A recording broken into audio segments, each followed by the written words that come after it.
Hello అండి, అందరికీ నమస్తే. Welcome back to our channel. ఈరోజు నుంచి మన ఛానల్లో బ్లౌజ్ కానివ్వండి, డ్రెస్ కానివ్వండి, స్టెప్ బై స్టెప్ అంటే ఫస్ట్ మనము బ్లౌజ్ కుట్టాలి అని అంటే బ్యాక్ పార్ట్ కుడతాం కదా, దాని తర్వాత ఫ్రంట్ పార్ట్, బ్యాక్ పార్ట్ కుట్టిన తర్వాత డాట్స్ పెడతాము. నెక్స్ట్ కింద వీపట్టి పెడతాం. అది మొత్తం కంప్లీట్ అయిన తర్వాతనే మనం ఫ్రంట్ పార్ట్కి అయితే వెళ్తాం కదా. అలా స్టెప్ బై స్టెప్ బిగినర్స్ కోసం అండి, ఇది తెలిసిన వారి కోసం కూడా అనుకోండి. ఎందుకంటే ఒక్కొక్కరి స్టిచ్చింగ్ ఒక్కొక్కరికి నచ్చుతుంది కదా. ఒకవేళ నేను స్టిచ్చింగ్ చేసే పద్ధతి కనుక మీకు నచ్చినట్టయితే మీరు ఎక్కడ కూడా స్కిప్ చేయకుండా చూడండి.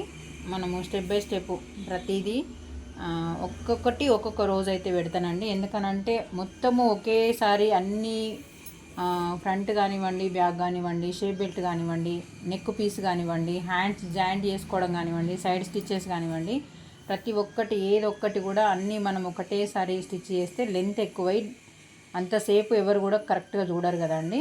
నేను ఇప్పుడు చూపించే విధానం కనుక మీకు నచ్చుతుందని అనుకుంటున్నాను. చూడండి, ఇలా జారుడు క్లాత్లు వచ్చినప్పుడు ఫస్ట్ ఆఫ్ ఆల్ చేయాల్సింది మీరు ఉల్టా సీదా చూసుకోండి. ఏది మెయిన్ పార్ట్ ఉల్టా సీదా చూసేసుకొని ఒక్కసారి ఇలా స్టిచ్ చేసుకోండి. పెద్ద కుట్టు పెట్టుకోండి.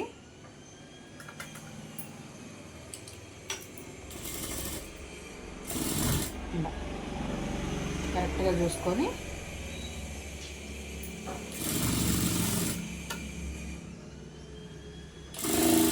ఇది ఎందుకు అని అంటే డాట్స్ పెట్టేటప్పుడు మనకు మెయిన్ పార్ట్ ఉన్న లైనింగ్ పార్ట్ కరెక్ట్గా ఈక్వల్గా కొన్నిసార్లు అయితే రాదండి. ఇది రెండు రకాలుగా మనకు పనిచేస్తుంది. ఎట్లా అంటారా, ఇప్పుడు చూడండి, ఇప్పుడు నేను ఇటు నుంచి ఇట్లా వేసుకొస్తే ఏంటంటే ఎక్కడ కూడా ముడతలు రాకుండా సూది చేంజ్ చేద్దాం. కొంచెం పిక్ వస్తుంది సూది. చూడండి, ఇలానైతే ఒక స్టిచ్ అయితే వేసుకున్నాం కదా. ఇక్కడి నుంచి మీకు ఎక్కడ ఏ చేతి వాటం దగ్గర నుంచి మీకు వీలుంటుందో అక్కడి నుంచి స్టార్ట్ చేయండి. ఎక్కడి నుంచి ఎక్కడ కూడా ముడతలు రాకుండా చూసుకోవాలి. బిగినర్స్కి అయితే ఇది చాలా బాగా యూజ్ అవుతుందండి ఈ టిప్పు.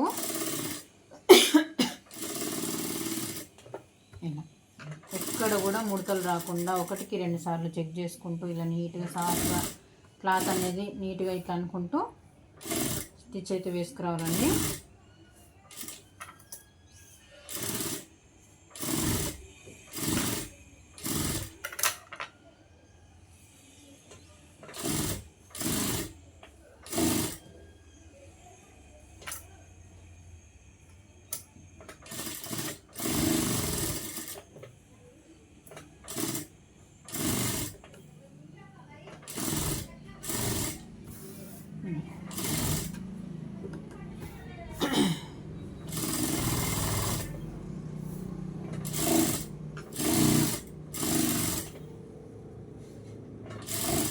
ఐరన్ బాక్స్ లేకపోయినా మనకి గమ్ముతో కూడా కొందరు ఇట్లా చేస్తారు కదా, అట్లా మనకు గమ్ము కూడా లేకపోయినా కానీ ఈ రకంగా ట్రై చేయండి. ఎక్కడ కూడా మనకు బుంగలు అనేది రాకుండా నీట్గా అయితే మనం కట్ చేసుకోవచ్చండి. ఇక్కడ కొంచెం బుంగ వచ్చింది చూసిందా, ఈ బుంగ అనేది ఇప్పుడు నేను క్లాత్ అనేది ఎట్లా అడ్జస్ట్ చేస్తాను చూడండి.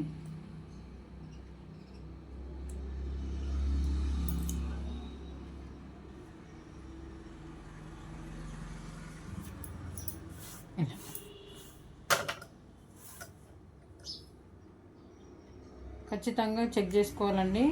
ఎక్కడన్నా ముడతలు వచ్చిందా, కొంచెం క్లాత్ ఏమన్నా, కొన్ని క్లాతులు మనం ఎంత పర్ఫెక్ట్గా కుట్టినా కానీ ఖచ్చితంగా బొంగలు అనేవి వస్తూనే ఉంటాయి. చూడండి, ఇలానైతే సాఫ్ చేసుకోవాలి. ఒక స్టిచ్ మళ్ళీ ఒకసారి కింద నుంచి మధ్యలో అవసరం లేదండి. ఇలా ఇక్కడ కింద ఒక్కసారి స్టిచ్ వేసేస్తే సరిపోతుంది. ఇలా వేసినాం కదా, చుట్టూరా ఒక ఎక్స్ట్రా కచ్చ అనేది తీసేసేయాలి.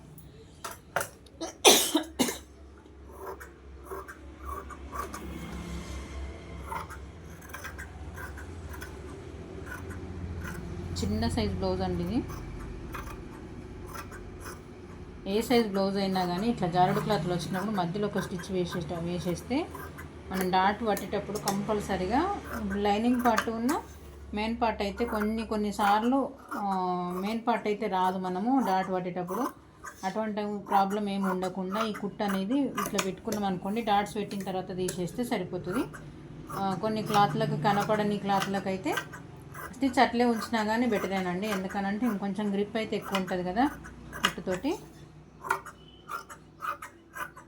నేను స్టిచ్చింగ్ నేర్చుకున్నప్పుడు మా లక్ష్మ అంటే first of all back part కుట్టేటప్పుడు లైనింగ్ జాయింట్ చేసేటప్పుడు కంపల్సరీగా ఇలానైతే చూపించేది. ఫ్రంట్ పార్ట్కి కూడా ఒక చిన్న చిట్కానైతే చెప్పింది, అది ఫ్రంట్ పార్ట్ కుట్టేటప్పుడు చూపిస్తానండి. ఇప్పుడు డాట్ ఏ రకంగా పట్టుకోవాలి అనేది చూడండి. ఎవరికైనా కానివ్వండి బ్యాక్ డాట్ 1/2 ఇంచుకి పెంచద్దు, తగ్గించద్దు. 1/2 ఇంచ్ అయితే మినిమం, 1/2 ఇంచ్ అయితే ఉండాలి. ఇలా ఒకసారి కుట్టు వేసిన తర్వాత మళ్ళీ ఇంకొక కుట్టు మాత్రం ఎక్స్ట్రా స్టిచ్ అనేది కంపల్సరీ వేయాలి, ఎందుకంటే డాట్ అనేది ఊడిపోకుండా ఉంటుంది, కొంచెం స్ట్రాంగ్ ఉంటుంది అన్నట్టు. చూడండి ఇప్పుడు నేను లోపల సైడ్ ఎంతవరకు అయితే కుట్టు పట్టినో బ్యాక్ సైడ్ కూడా చూడండి, బ్యాక్ సైడ్ కూడా అంతే కరెక్ట్గా వచ్చింది కుట్టు. సేమ్ యాస్టీజ్గా ఈ పక్కకు కూడా ఇంకో డాట్ కూడా అట్లనే పట్టుకోవాలి. మనకు క్లాత్ అనేది ఫస్ట్ ఆఫ్ ఆల్ మనకు బొంగలు అనేవి రాలేదు కాబట్టి రెండు ఈక్వల్గానే వస్తాయి. ఒక్కసారి చెక్ చేసుకోండి, ఇక్కడికి ఈక్వల్గా వచ్చినాయా రాలేదా. చూడండి ఇలా చూసుకోండి, ఒకసారి చెక్ చేసుకుంటే క్లియర్గా ఉంటుంది. ఇలా రెండు ఈక్వల్గా వచ్చినాయా రాలేదా చెక్ చేసుకోవాలి. ఆ తర్వాత ఇవి మనం బ్యాక్ సైడ్ వేసిన స్టిచ్ అవుతుంది కదా, దీన్ని తీసేసుకుంటే సరిపోతుంది. ఇది కొంచెము క్లాత్ అనేది వేరే ఉంది, అందు గురించి అని చెప్పేసి కొంచెం ఇట్లా పీక్ వచ్చినట్టు అవుతుంది క్లాత్. చూడండి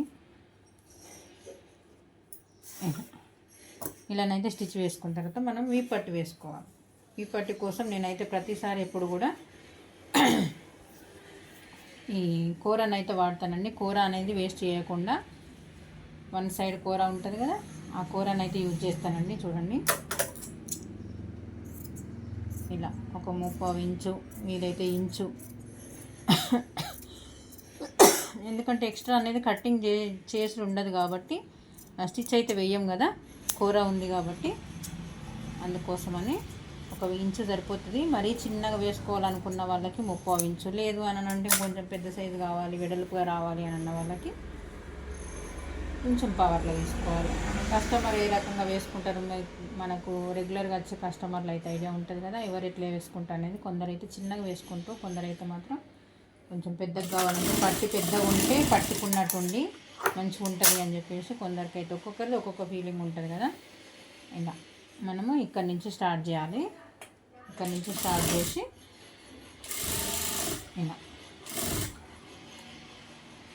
ఇప్పుడు చిన్న డాట్ అయితే కంపల్సరీ పెట్టాలండి. చిన్న పిరిటి పెడితే ఏంటంటే మనకు పట్టీకి హెమ్మింగ్ చేసేటప్పుడు ఏంటంటే పట్టేయకుండా మంచిగా ఫ్రీగా ఉండేటట్టు, ఎందుకంటే కింద ఉన్న క్లాత్ అయితే రాను పోతూ ఉండగా ఎక్కువైతుంటుంది కదా, ఆ కొంచెం కూడా మనం అడ్జస్ట్ చేయడానికి ప్రయత్నం చేయాలి. చిన్న పిరిటి పెడితే ఏంటంటే మనకి క్లాత్ అడ్జస్ట్ అయ్యి హెమ్మింగ్ అనేది ఊడిపోకుండా పట్టేసినట్టు ఉండకుండా పర్ఫెక్ట్గా వస్తుంది.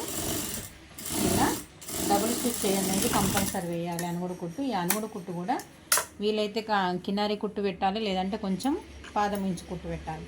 ఇష్టం వచ్చినట్టు వంక టింకర వేయద్దండి. మనం ఏ రకంగా అయితే నేర్చుకుంటామో అదే రకంగా స్టిచ్చింగ్ అనేది ఉంటుంది. ఇప్పుడు కొంచెం పెద్ద కుట్టు పెట్టాలి. ఇట్లా హెమ్మింగ్ చేయడం కోసము వాళ్ళకు హెమ్మింగ్కి పంపిస్తాం కదా, వాళ్ళకి ఈజీగా ఉంటుంది అని చెప్పేసి ఈ స్టిచ్ అయితే వేసినాం అనుకోండి. తర్వాత ఇప్పుడు మధ్యలో ఈ కుట్టు అయితే విప్పినాం కదా, సేమ్ యాస్టీజ్గా ఈ కుట్టు అనేది తర్వాత హెమ్మింగ్ చేసిన తర్వాత విప్తే పర్ఫెక్ట్గా వస్తుంది. వాళ్ళకు కూడా ఇబ్బంది లేకుండా ఉంటుంది, మనకు కూడా హెమ్మింగ్ కూడా నీట్గా వస్తుంది. ఇదండి బ్యాక్ పార్ట్ స్టిచ్చింగ్. అంటే ఓన్లీ నేను ఇంకా నెక్ ప్రాపర్టీ ఇట్లా ఏం వేయలేదు, ఓన్లీ బ్యాక్ డాట్స్ వీపట్టి అనేది ఎలా కుట్టుకోవాలనేది క్లియర్గానైతే చూపించినానండి. వీడియో నచ్చితే లైక్ చేయండి. మళ్ళీ రేపటి వీడియోలో ఫ్రంట్ పార్ట్ చూసుకుందామండి. ఫ్రంట్ పార్ట్ తర్వాత next shape belt, next hands stitching తర్వాత బాడీ పార్ట్కి ఎలా జాయిన్ చేయాలి, నెక్ ఎలా కుట్టుకోవాలి, సైడ్ స్టిచ్చెస్ ఎలా వేసుకోవాలని స్టెప్ బై స్టెప్ అండి. ఇది step 1 back part stitching.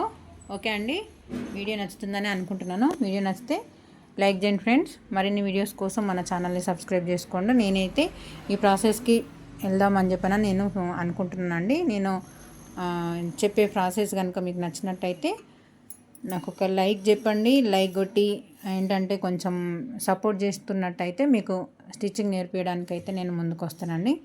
Okay అండి, థ్యాంక్ యూ మరి.